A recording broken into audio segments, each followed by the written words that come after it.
ओम शांति 1 मार्च 2026 अव्यक्त महावाक्य पुनरावृत्ति 9 मार्च 2009 मुरलीर सारांश परमात्मा संगर रंग एवं जुगल स्वरूपर यथार्थ होली पालन कर। परमात्मा संगर रंग एवं जुगल स्वरूपर यथार्थ होली पालन कर। आजी होलीएस्ट अर्थात परम पवित्र पिता निजर होली अर्थात पवित्र संतान मानक सहित होली पर्व पालन करिबा पई आसीछंती। एठारे समस्ते होली संतान अटंती। तुमे माने मध्य होली पालन करिबा पई आसीछ। चिंता कर तुम होली पिला मानक उपरे केउ रंग लागिला जहा द्वारा तुमे माने होली होई गला। रंग तो अनेक प्रकार अछि किंतु तुम मानक उपरे केउ रंग लागिला? सबुठारु श्रेष्ठ रंग कौन जहा द्वारा तुमे माने होली होई गला? तेबे सबुठारु बड़रु बड़ रंग हेला परमात्मा संगर रंग। तेनु परमात्मा संगर रंग लागिबा द्वारा सहजरे होली होई गला। काहेकि ना परमात्मा संगर रंग अविनाशी अटे। अन्य सबु रंग तो अल्प समय पई लागि थाए किंतु परमात्मा संगर रंग लागिबा द्वारा सहजरे होली अर्थात पवित्र होई गला।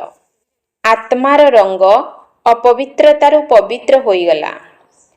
काहेकि ना तुमे समस्ते परमात्मा को निजर साथी करि देउछ एवं तांको संगरे ही रहुछ, सेथि पई जुगल होई जाइछ। तेबे एही जुगल स्वरूप प्रिय लागुछि ना? सर्वदा जुगल रूपरे रहुछ ना? तुमको केबे भी एका होई रहिबार नाही। माया तुमको एका एका करिबा पई चेष्टा करूछि किंतु जे माने सर्वदा जुगल अर्थात कंबाइंड स्वरूप रे रही थांती से माने केबे हेले अलगा होई परिबे नाही। काहेकि ना माया तुमको बाबांक ठारू अलगा करी पुराना संस्कार गुडी को जागृत कराई देउछि जहा द्वारा शुद्ध संस्कार गुडी को सुप्त होई जाउछि। तेबे एही पुराना संस्कार गुडिक हेला अवहेलापणिया एवं आलस्य। एही दुईटी संस्कार भिन्न भिन्न रूप रे जागृत होइछिबा द्वारा कंबाइंड रूप अलगा होई जाउछि। तेनु प्रत्येक निजे निजको चेक कर जे मु सब बेले कंबाइंड स्वरूप रे रहुछि ना केबे केबे अलगा होई जाउछि।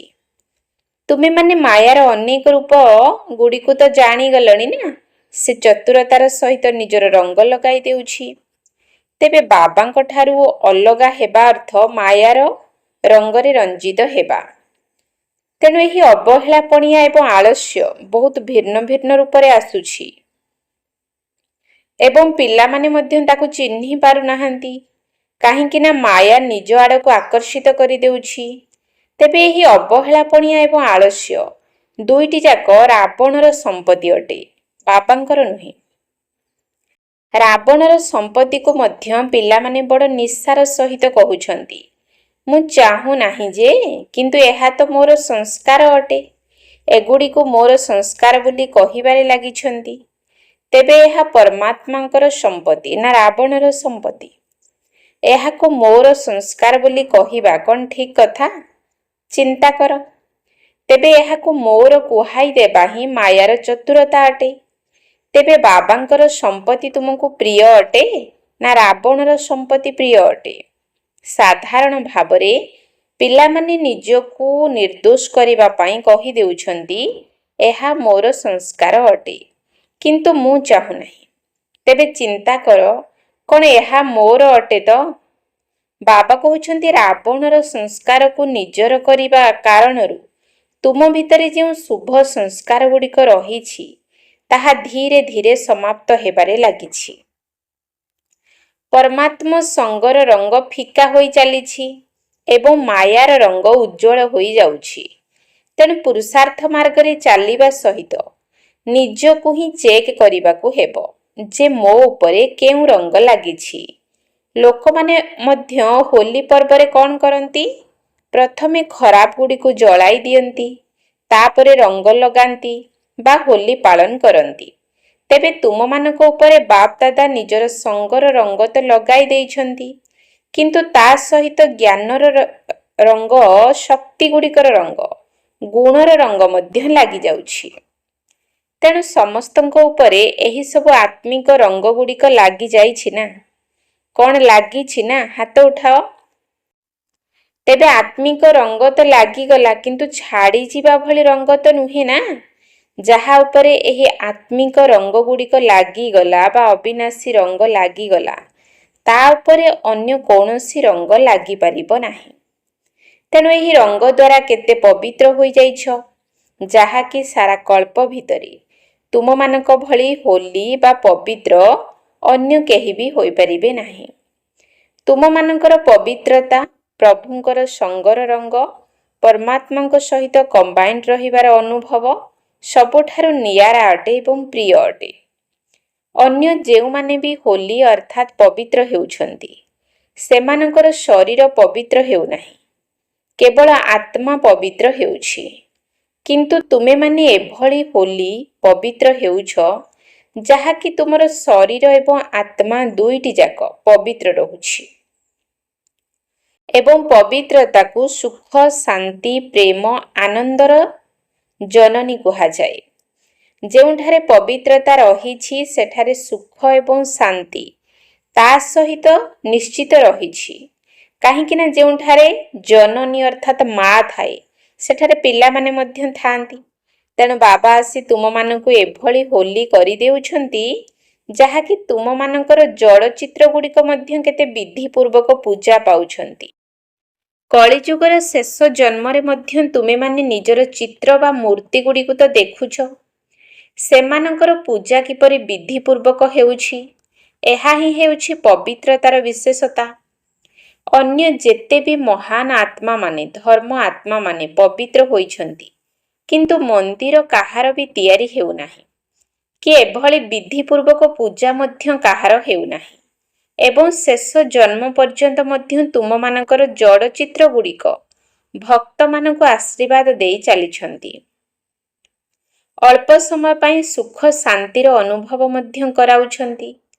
ତେବେ ତୁମମାନଙ୍କର ହୋଲି ପାଳନ କରିବା ଏବଂ ଦୁନିଆର ଲୋକମାନଙ୍କର ହୋଲି ପାଳନ କରିବା ଭିତରେ କେତେ ଫରକ ରହିଛି। ଯଦିଓ ମନୋରଞ୍ଜନ କରିବା ପାଇଁ ତୁମେମାନେ ମଧ୍ୟ ଅଳ୍ପ ବହୁତ ହୋଲି ପର୍ବ ପାଳନ କରୁଛ, କିନ୍ତୁ ପ୍ରକୃତ ହୋଲି ପରମାତ୍ମାଙ୍କର ସଙ୍ଗର ରଙ୍ଗ ସହିତ କମ୍ବାଇନ୍ଡ ସ୍ୱରୂପର ଯଥାର୍ଥ ହୋଲି ତୁମେମାନେ ହିଁ ପାଳନ କରୁଛ। ତେବେ ହୋଲି ପର୍ବକୁ ଲୋକମାନେ ମଧ୍ୟ ଭିନ୍ନ ଭିନ୍ନ ରୂପରେ ପାଳନ କରୁଛନ୍ତି। ସେହିପରି ତୁମେମାନେ ଜାଣିଛ ଯେ ହୋଲି ଶବ୍ଦର ମଧ୍ୟ ରହସ୍ୟ ରହିଛି, ଯାହାକୁ କେବଳ ତୁମେମାନେ ହିଁ ଜାଣିଛ ଏବଂ ତୁମେମାନେ ହିଁ ଯଥାର୍ଥ ରୂପରେ ପାଳନ କରୁଛ। ତେବେ ହୋଲିର ଅର୍ଥ ହେଲା ହୋଲି ଅର୍ଥାତ୍ ଯାହା ବିତିଗଲା ତାହା ଅତୀତ ହୋଇଗଲା। ତେଣୁ ତୁମେମାନେ ମଧ୍ୟ ନିଜର ପୁରୁଣା ଜୀବନ, ପୁରୁଣା କଥା, ପୁରୁଣା ସଂସ୍କାର, ପୁରୁଣା ବ୍ୟର୍ଥ ସଂକଳ୍ପକୁ ହୋଲି କରିଦେଇଛ ନା? ବିତି ଯାଇଥିବା କଥାକୁ ଭୁଲିଯିବା ଅର୍ଥାତ୍ ହୋଲି। ତେବେ ଏହିଭଳି କରିଛ ତ? ନା ଏବେ ବି ମଧ୍ୟ ଭୁଲରେ କେବେ କେବେ ପୁରୁଣା ସଂସ୍କାର ଆସିଯାଉଛି? ଯେହେତୁ ତୁମମାନଙ୍କର ଜନ୍ମ ହିଁ ନୂଆ ଅଟେ, କାରଣ ତୁମେ ସମସ୍ତେ ମରଯିବା ହୋଇଛ ନା, ଅର୍ଥାତ୍ ବଞ୍ଚିଥିଲେ ମଧ୍ୟ ପୁରୁଣାରୁ ମରିଯାଇଛ ନା? କ'ଣ ହୋଇଛ ତ? ମରଯିବା ହୋଇଯାଇଛ? ହାତ ଉଠାଅ। ଆଚ୍ଛା, ଯଦି ନୂଆ ଜନ୍ମ ହୋଇଗଲା, ତେବେ ପୁରୁଣା ଜନ୍ମ କିପରି ମନେ ପଡ଼ୁଛି? ପୁରୁଣା ତ ପୁରୁଣା ହୋଇଗଲା ନା। ଯଦି ବିତି ଯାଇଥିବା କଥା ବା ସଂକଳ୍ପ ବା ସଂସ୍କାର ପୁଣି ଜାଗ୍ରତ ହୋଇଯାଉଛି, ତେବେ ତାକୁ କ'ଣ କୁହାଯିବ? ହୋଲି ପାଳନ କରିଛ ବୋଲି କୁହାଯିବ କି? ନା, ହୋଲି କରି ନାହଁ। ପରମାତ୍ମା ସଙ୍ଗର ରଙ୍ଗ ଭଲ ଭାବରେ ଲାଗିନାହିଁ। ପରମାତ୍ମା ସଙ୍ଗର ରଙ୍ଗ ଲାଗିବା ଅର୍ଥ ପୁରୁଣା ଜନ୍ମ ଭୁଲି ହୋଇଯିବା, ପୁରୁଣା କଥା ସବୁ ଭୁଲି ହୋଇଯିବା। କାହିଁକି ନା ମରଯିବା ହୋଇଗଲ ନା। ଯେପରି ଶରୀର ଦ୍ୱାରା ଗୋଟିଏ ଜନ୍ମକୁ ଛାଡ଼ି ଆଉ ଗୋଟିଏ ଜନ୍ମ ନେଉଛ, ସେତେବେଳେ କ'ଣ ପୁରୁଣା ଜନ୍ମ କଥା ମନେ ରହୁଛି? ସେହିପରି ତୁମେମାନେ ତ ଏବେ ବ୍ରାହ୍ମଣ ଜୀବନଧାରୀ ଅଟ। ତେଣୁ ପୂର୍ବ ଜନ୍ମର ସଂସ୍କାର, ଯାହାକୁ ଭୁଲରେ ତୁମେମାନେ ମୋର ସଂସ୍କାର ବୋଲି କହିଦେଉଛ, କ'ଣ ତାହା ତୁମର ଅଟେ କି? ସେଗୁଡ଼ିକ ବ୍ରାହ୍ମଣ ଜୀବନର ସଂସ୍କାର ଅଟେ କି? କେବେ ଅବହେଳା ପଣିଆର, କେବେ ରାଜକୀୟ ଆଳସ୍ୟର। ତେବେ ଆଳସ୍ୟର ମଧ୍ୟ ବହୁତ ଭିନ୍ନ ଭିନ୍ନ ରୂପ ରହିଛି। କେବେ ଏହା ଉପରେ ମଧ୍ୟ କ୍ଲାସ୍ କରିବ। ତେବେ ଆଳସ୍ୟ ମଧ୍ୟ କେତେ ପ୍ରକାରର ଏବଂ କେତେ ରାଜକୀୟ ରୂପରେ ଆସିଥାଏ। ତେଣୁ ବ୍ରାହ୍ମଣ ଜୀବନ ଅର୍ଥାତ୍ ନୂଆ ଜୀବନ। ଏଥିରେ କିଛି ବି ପୁରୁଣା ରହିପାରିବ ନାହିଁ। ତେବେ ଆଜି ହୋଲି ପାଳନ କରିବା ପାଇଁ ଆସିଛ ନା? ତେଣୁ ହୋଲିର ଅର୍ଥ ହେଲା ହୋଲି। ତେଣୁ ଆଜି ହୋଲି ପାଳନ କରିବା ଅର୍ଥ ପୁରୁଣା ସଂସ୍କାର ଗୁଡ଼ିକର ହୋଲି ଜଳାଇବା। କାରଣ ଜଳାଇବା ପରେ ହିଁ ପାଳନ କରିଥାନ୍ତି। କିନ୍ତୁ ଆଜି ତୁମେମାନେ ପାଳନ କରିବାର ସ୍ୱରୂପରେ ଅଛ। ଜଳାଇ ସାରିଛ, ଏବେ ପାଳନ କରିବ। ପ୍ରଭୁଙ୍କର ସଙ୍ଗର ରଙ୍ଗର ମଜା ନେବା ପାଇଁ ଆସିଛ। ସମସ୍ତେ କମ୍ବାଇଣ୍ଡ ସ୍ୱରୂପରେ ରହିବାର ଅନୁଭବ କରିବା ବାଲା ଅଟ ନା? କ'ଣ କହୁଛ? ପରମ ପବିତ୍ର ପିତା ତୁମମାନଙ୍କ ଉପରେ ହୋଲି ହେବାର ବା ପବିତ୍ର ହେବାର ରଙ୍ଗ ଲଗାଇ ଦେଇଛନ୍ତି। ତେଣୁ ଆଜି କେଉଁ ହୋଲି ପାଳନ କରୁଛ? ଆଜିଠାରୁ ବିଶେଷ କରି କୌଣସି ବି ପୁରୁଣା ସଂସ୍କାରକୁ ଆସିବାକୁ ଦେବ ନାହିଁ। ଏହି ହୋଲି ପାଳନ କର। କ'ଣ ପାଳନ କରିପାରିବ ନା କେବେ କେବେ ଆସିଯିବ? ଏଭଳି ରାଜକୀୟ ଶବ୍ଦ ମଧ୍ୟ କହିବ ନାହିଁ ଯେ ମୁଁ ଏଭଳି କରିବାକୁ ଚାହୁଁନଥିଲି ଯେ, କିନ୍ତୁ ଏହା ମୋର ସଂସ୍କାର ଅଟେ। ଏହି ଶବ୍ଦକୁ ଆଜି ଦୃଢ଼ ସଂକଳ୍ପର ବିଧି ଦ୍ୱାରା ସମାପ୍ତ କରିଦିଅ। କ'ଣ ଏହିଭଳି ହୋଲି ସଦାକାଳ ପାଇଁ ପାଳନ କରିବାର ଆଜି ସାହସ କରୁଛ ତ? ନା କେବେ କେବେ ପାଳନ କରିବ? ଯେଉଁମାନେ ଭାବୁଛନ୍ତି ଆଜିଠାରୁ ପୁରୁଣା ସଂସ୍କାରର ହୋଲି ଅର୍ଥାତ୍ ଯାହା ବିତି ଯାଇଛି ତାକୁ ଭୁଲିଯିବା, କାରଣ ଏହି ଜନ୍ମ ହିଁ ନୂଆ ଅଟେ। ପୁରୁଣା ଜନ୍ମ ତ ଏବେ ସମାପ୍ତ ହୋଇଯାଇଛି। ଏହିଭଳି ସାହସ କରୁଥିବା ତୁମେମାନେ ବାବାଙ୍କର ମିଠା ମିଠା ଗେହ୍ଲା ଶିକିଲଧି ସନ୍ତାନ ଅଟ ନା? ତେଣୁ ସାଧାରଣ ସଂକଳ୍ପ ନୁହେଁ, ଦୃଢ଼ ସଂକଳ୍ପ କରିବାର ସାହସ ଅଛି ତ? ହାତ ଉଠାଅ। ଦେଖ ସମସ୍ତେ ସାହସ ରଖୁଛନ୍ତି। ଯଦିଓ ଅଳ୍ପ କେତେଜଣ ହାତ ଉଠାଇ ନାହାନ୍ତି, କିନ୍ତୁ ତୁମେମାନେ ସେମାନଙ୍କର ସାଥୀ ଅଟ ନା? ପକ୍କା ସାଥୀ? ଦୁଇଟି ହାତ ଉଠାଅ। ସମସ୍ତଙ୍କର ଏହି ଫଟୋ ଉଠାଅ। ଆଚ୍ଛା, ଡବଲ ବିଦେଶୀମାନେ ମଧ୍ୟ ଉଠାଉଛନ୍ତି। ତେବେ ବାପଦାଦା ତୁମମାନଙ୍କୁ ହୋଲି ପର୍ବର ଏବଂ ହୋଲି ପାଳନ କରିବାର ପଦ୍ମା ପଦମଗୁଣା ଶୁଭ ଅଭିନନ୍ଦନ ଦେଉଛନ୍ତି। ଏବେ ଭୁଲରେ ମଧ୍ୟ ନିଜ ମୁଖରୁ ଏହି ଶବ୍ଦ ବାହାର କରିବ ନାହିଁ ଯେ ଏହା ମୋର ସଂସ୍କାର। ରାବଣର ସଂସ୍କାରକୁ ମୋର କହୁଛ। ଏହା ତ ବଡ଼ ଆଶ୍ଚର୍ଯ୍ୟ କଥା।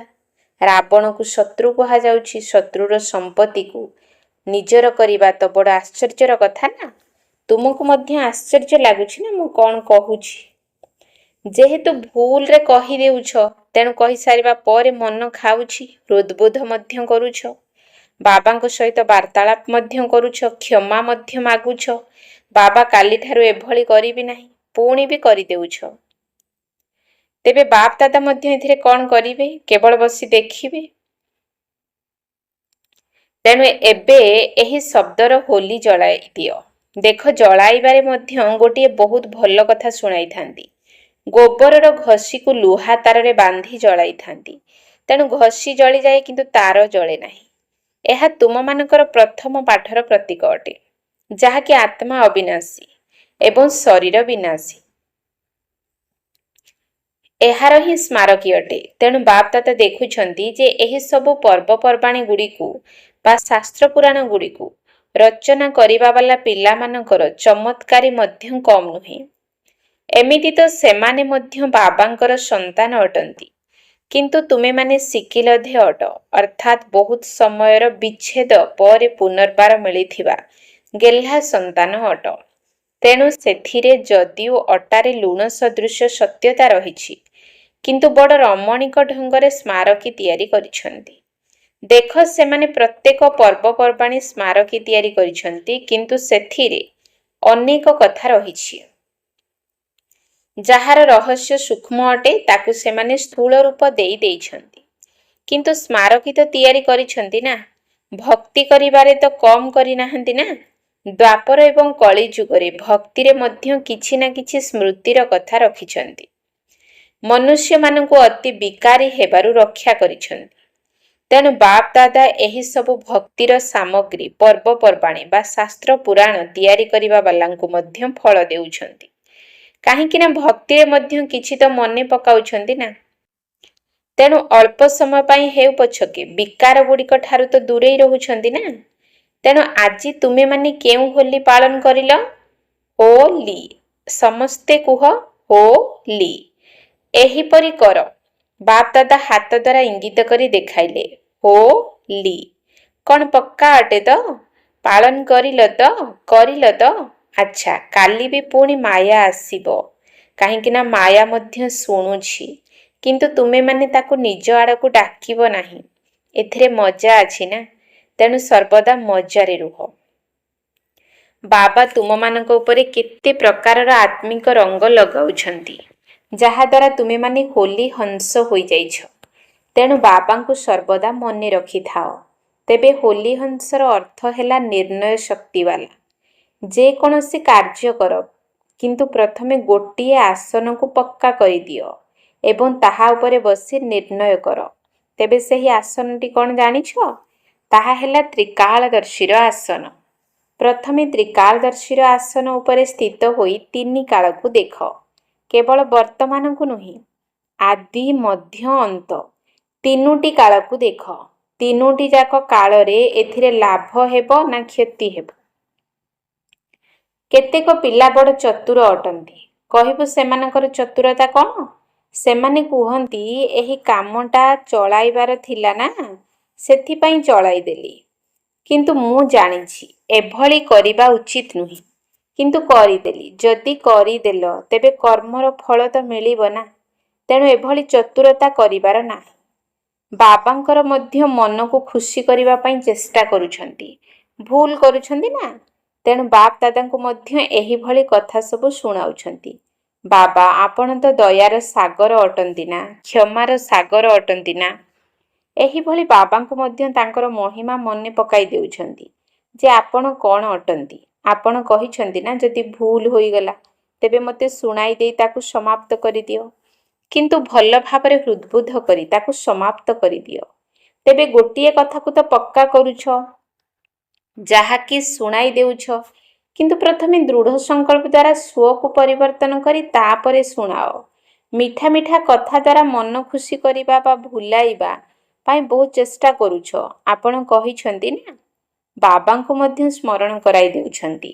ଆପଣ ଏହିଭଳି କହିଥିଲେ ନା, ଏହି କଥା କହିଛନ୍ତି ନା। ବହୁତ ଚତୁରତା କରୁଛନ୍ତି। ଏବେ ଆଉ ଚତୁରତା କର ନାହିଁ। ସାହସ ରଖ। ମୋତେ କରିବାକୁ ହିଁ ହେବ। ଏମିତି କରିବି, ସେମିତି କରିବି କୁହ ନାହିଁ।